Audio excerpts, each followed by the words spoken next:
Como anda o cenário da indústria do Rio Grande do Norte diante de uma crise financeira tão grave vivida pelo país? Sobre este e outros assuntos, eu converso agora com o presidente da Federação das Indústrias aqui no estado, Amaro Salles. Boa tarde, presidente. Mais uma vez, seja bem-vindo. Mais uma gestão pela frente, né? Mais 4 anos, parabéns. Quais são as perspectivas, né? Os especialistas dizem que o clima é de pessimismo para 2016, mas de uma possível superação em 2017. O senhor concorda? Margot, boa tarde. Boa tarde, telespectadores da Ponta Negra. Eu tenho certeza, Margot, que esse momento nós vivemos uma crise não financeira, mas uma crise política, mas também uma crise de imobilismo. O brasileiro hoje ele se ressente de uma crise de imobilismo por parte das instituições que nos governam. Você imaginar que o governo federal tinha um pacote para ser lançado, lançou esse pacote, e quase 90 dias depois que lançou esse pacote, não conseguiu avançar em nada. Por quê? Porque a Câmara Federal não votou os assuntos de interesse e de pauta.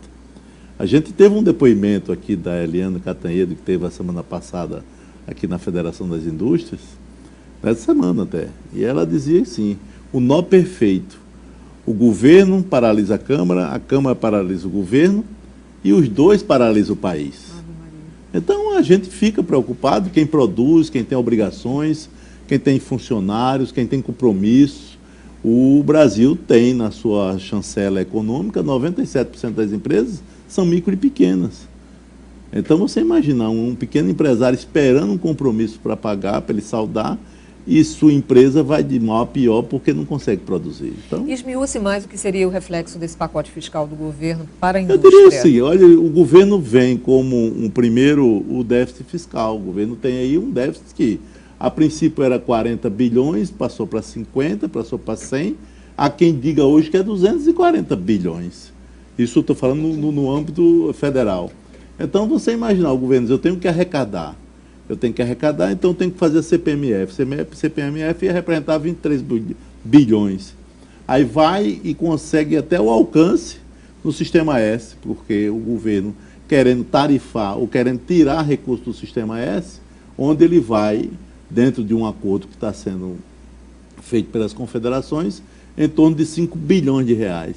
Ora, se o déficit é 220, mas se a gente for para um cenário de 50, ele vai se representar 10% de um déficit. Então, eu acredito, e digo porque a gente lê, a gente escuta e vê países desenvolvidos lidando com a crise.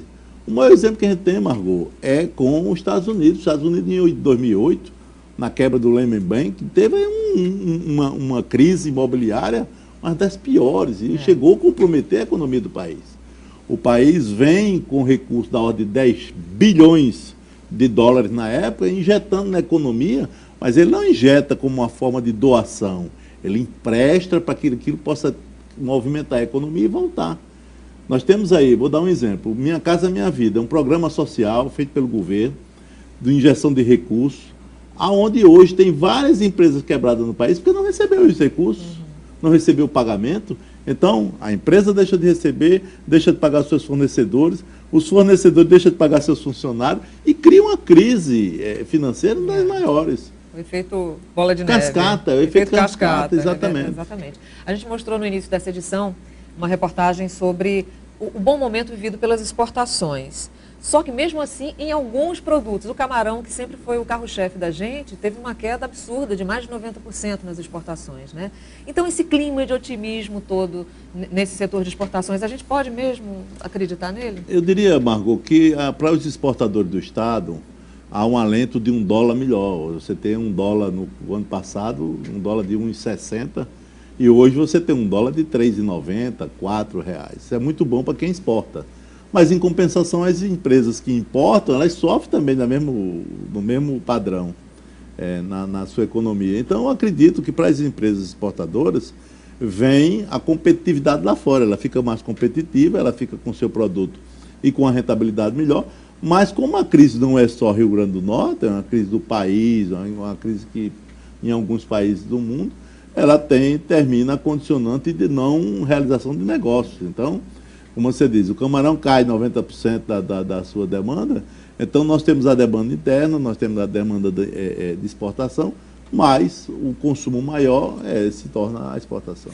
E o fechamento de empresas assim tão grandes quanto a Ambev, ela pode ser uma realidade também para o ano que vem, caso esse quadro não se reverta?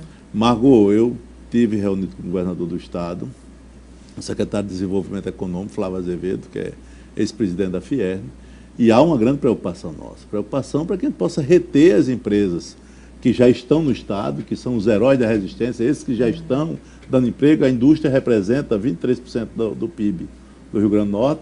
Nós temos mais de 125 mil postos de trabalho e temos aí mais de 8 mil empresas representadas. Então, você imaginar que esses números precisam crescer. E para você crescer esse número, você tem que ter um programa de atração de novas empresas que venham para o Estado. E nós temos. Nós temos o PROAD, nós temos o PROGÁS, são importantes programas de incentivo, e o governo está preocupado com isso, que sabe que a economia do Estado precisa ser direcionada ao crescimento. Ok. Amaro Salles, presidente da Fiern, boa sorte, sabedoria em mais 4 anos, até 2019, não é isso? À frente da Fiern. Exatamente, Margot. E que Deus nos ajude. Que Deus nos ajude mesmo. Obrigada, Amaro Salles, mais uma vez. E já